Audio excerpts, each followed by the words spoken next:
I am a part of this house too. I am your family member, you know. My mother-in-law Phyllis snickered when I said that.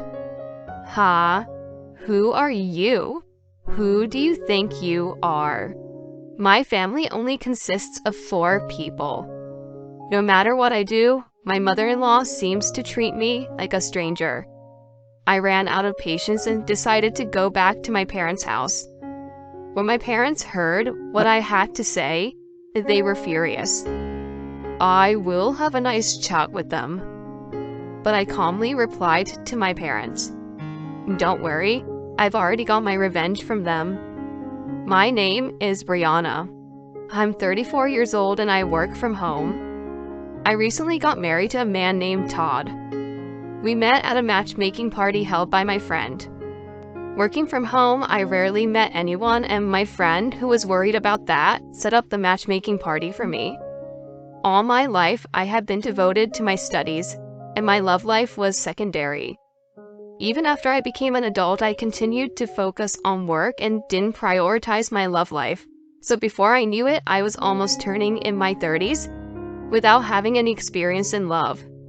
Then, I met Todd at the matchmaking party I attended. He was very bright, and he stood out at the party.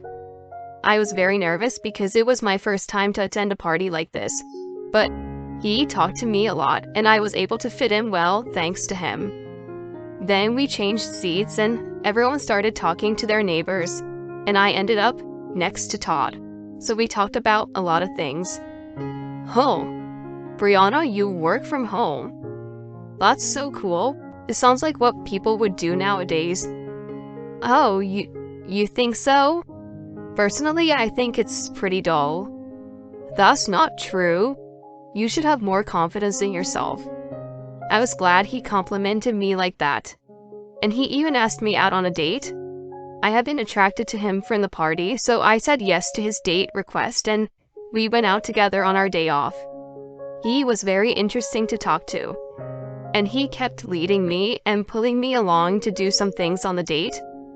I was quite reserved when it came to romance, so I think a type like him was a good match for me. We even got married a year after we started dating. I was surprised that I got married much quicker than I had imagined. But I was very happy that he proposed to me and I wanted to marry him. Besides, I felt like I was at the right age to marry him, and I think he had that same idea in mind. Well, that's what I at least thought so at the time. Then we greeted each other's parents. There I met my in-laws for the first time. Hi, it's nice to meet you. I'm Brianna. Hi, nice to meet you. We are Todd's parents. Thank you for marrying such a boy like him. Hey, Mom, what do you mean? Oh, you're right. I used the wrong word. Thank you for marrying such a guy like him. What? That didn't change anything, haha. I was so amused by the exchange between him and his mother that I let out a laugh. At first, I was nervous about the wedding greeting, but thanks to his mother, I felt relaxed. From then on, the wedding greeting proceeded in a pleasant atmosphere from start to finish. Brianna, I'm looking forward to being your family for a long time. Yes, me too. Thank you very much. After that, the meeting between the two families was successfully completed, and Todd and I had a nice ceremony. All my friends attended the ceremony and congratulated me greatly for my marriage. I was very satisfied that the wedding ceremony was done exactly as I wanted it to be. After the wedding, my husband and I went on our honeymoon. It was my first time to go abroad, and I was very impressed by how wonderful it was. It was to Maldives, and it was a valuable experience for me as I had never left the US before. I would like to travel abroad regularly in the future, is what I thought to myself. Then my husband and I returned back to the US. Our joyful newlywed life was about to begin. I excitedly got off at the airport. Then my husband said this to me. Actually, I have already prepared a room for us to live together. Oh, really? Yeah, I've already moved my stuff, so all I have to do is move Brianna's stuff. why don't we pack up and move in together now? Yeah, I will. I was surprised, not knowing that my husband had done that as a surprise. But I was very happy that he was thinking like that to make our newlywed life better together. Then my husband helped me pack my belongings. As expected, it was difficult to finish packing in one day, so we divided it into 2 or 3 days and packed little by little. We decided that if we were going to spend a few days, we should call a moving company, so I had my necessary belongings loaded onto a truck, and my husband and I drove to the new house. I was excited to get in the car with my husband, but I felt a certain discomfort on the way. The roads around here do look familiar. I remember there's a supermarket here, and I think I have been here once. My husband entered a residential area, and it was at this point that I finally realized where we were headed. Hey, could this new house be? When I asked him that, he turned the wheel and said, "My parents' house, of course." What? I said so, feeling really surprised. Wait a minute. You mean we're going to live with my mother-in-law and father-in-law? Yes, that's right. What? I didn't hear anything about this. Well, that's because it's a surprise. What the heck? I'm not at all happy about that surprise. As I was turning pale, my husband saw my facial expression and became grumpy. What? You don't want to live with my parents? No, that's not it, but I just wanted you to discuss such an important matter naturally to me instead of keeping quiet about it. But if I do that, then it wouldn't be a good surprise. That's why I said there's no need to make it a surprise. I was a little irritated that my husband, who couldn't understand my feelings and my tone, became a little colder. My husband became even grumpy and said angrily, "What's with that attitude? You're the one who married me and married into my family. What your husband says is absolute. Don't be selfish and just do what I say." I was so surprised at the change in my husband's attitude that I froze. My husband had been very kind to me when we were dating and had been a gentleman to me. But he was a different person in front of me right now. We got here, so get off. I had no choice but to get out of the car. Then my mother-in-law Phyllis came out from their house. "Todd, Priyana, welcome home." Saying so, Phyllis greeted us with a huge smile. I was surprised by my husband's sudden declaration that we were going to live together, but the fact that Phyllis greeted us so kindly made my anxiety disappear a little. My parents-in-law are nice people, so living together might not be hard. Well, if possible, I wanted to live only with just the two of us at first. I've already asked the movers to move my stuff, so there's no backing out now. I was not convinced, but I had no choice but to move in with my in-laws. But this decision was a huge mistake I had made. I should have left my parents-in-law at that time, even if I had to throw everything away. I went to my in-laws' house with a lot of anxiety. On the first day, my in-laws treated me kindly and I felt a little calmer. However, I felt a little distrustful towards my husband.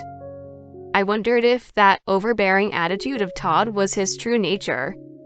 At dinner that night, my husband was in a good mood after having his favorite food delivered to his house, so I did not know if it was his true nature or not.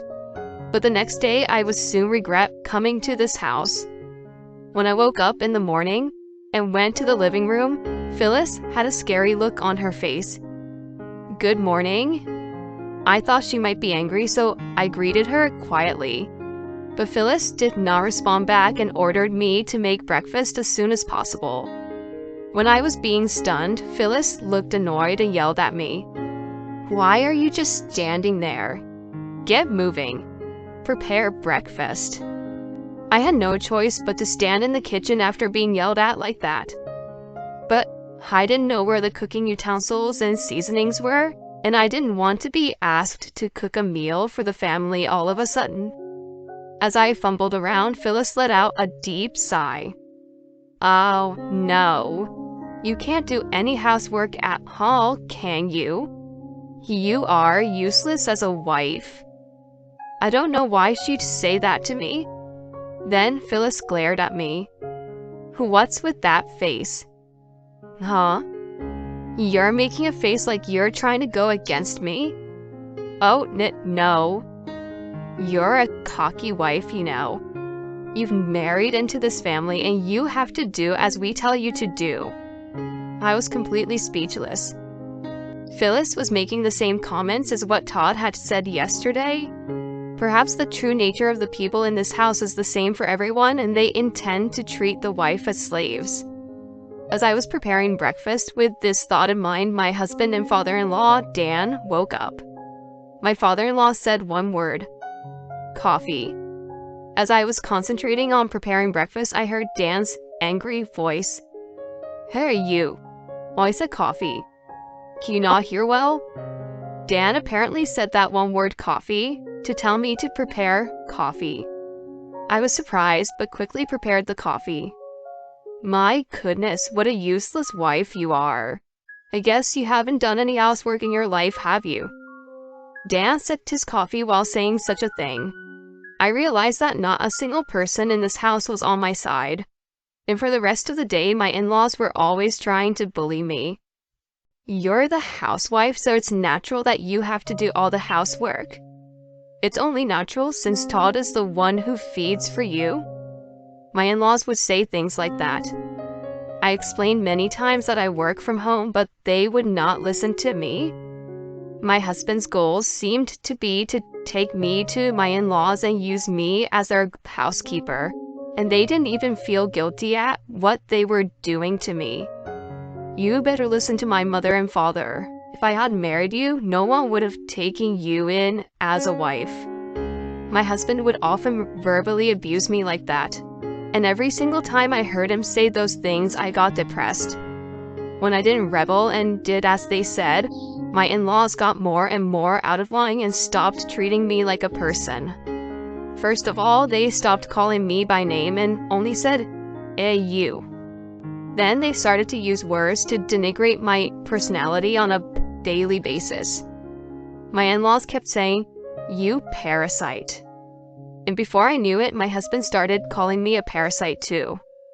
I wanted to leave this house, but I knew that if I just ran away, I would end up not being able to have a chance to get back at them. My in-laws would probably go around telling my neighbors and relatives that I was a terrible wife and made me look bad. I cannot allow that to happen. I was actually looking for an opportunity to revenge on my in-laws. That's why I've been going through these hardships. In the midst of all this, something happened that was indeed unbearable for me. It happened one day. My husband unusually asked me to make a reservation at a fancy restaurant. Normally, I would think this was just an order, but it was almost my husband and I's wedding anniversary. I was surprised because I didn't think my husband would remember our anniversary. I was just a little bit happy and tried to call and make a reservation. But when I tried to make a reservation for 2, Phyllis suddenly snatched the phone away from me. "Please make a reservation for 4 people." She then hung up the phone. "What are you doing?" I said as I asked her to give me the phone back. Phyllis replies, "You made a reservation for 2 people? Are you an idiot?" But my husband and I were celebrating our wedding anniversary that day. When I said that much, Phyllis interrupted me and said, "What? What are you talking about? Who cares about that? My daughter who studied abroad is coming home that day, so we're all going out for dinner as a family." Excuse me? Apparently, my mother-in-law was planning to go to a restaurant not with me, my husband, and my father-in-law, but with them and my sister-in-law. I was completely appalled.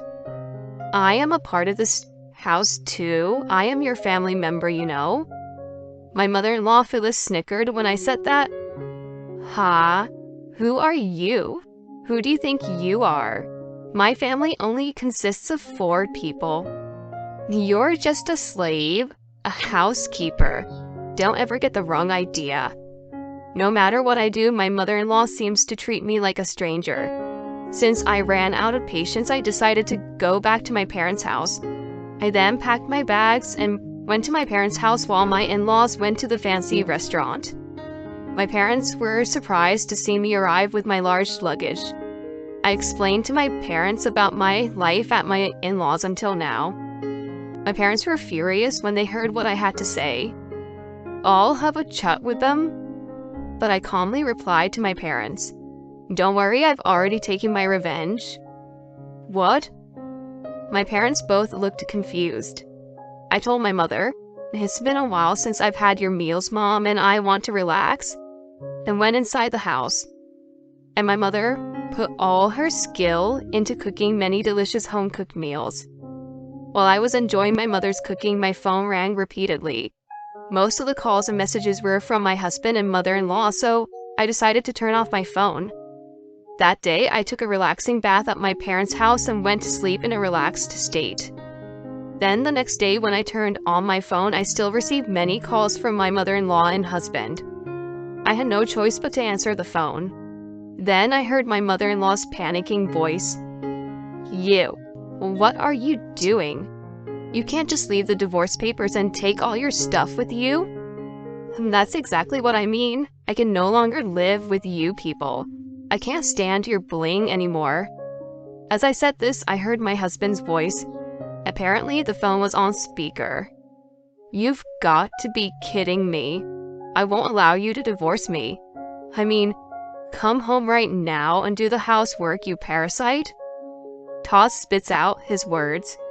"I really don't know how I can deal with these people anymore.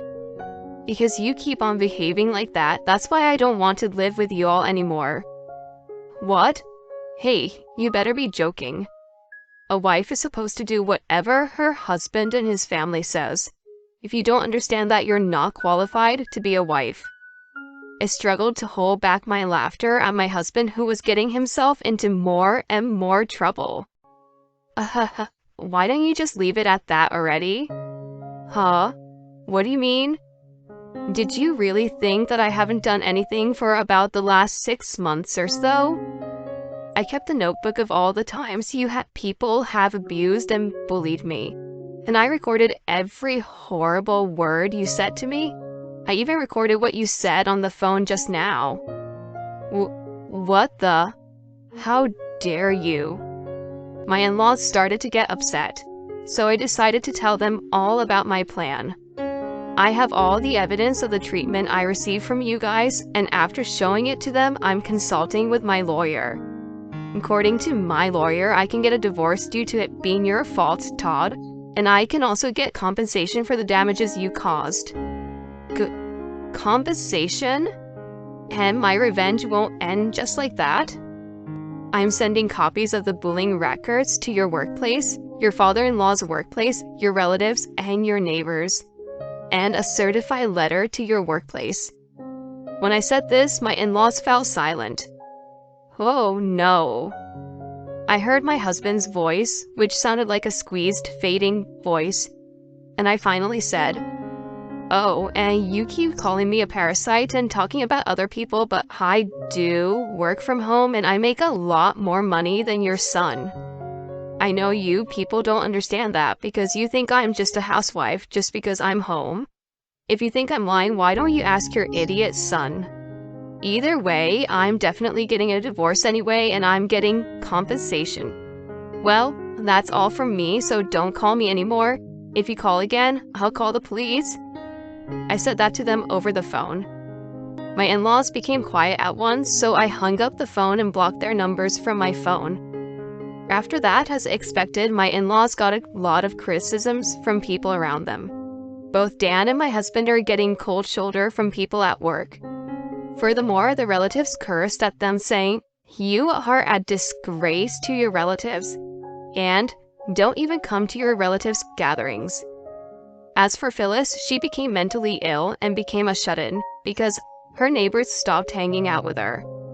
On the other hand, I successfully got a divorce from my husband and also got compensation.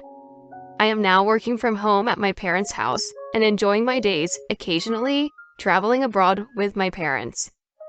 I will continue to take my parents to various countries to take care of them as their daughter while working hard at my job. Thank you for watching until the end. Please subscribe to our channel. See you in the next video.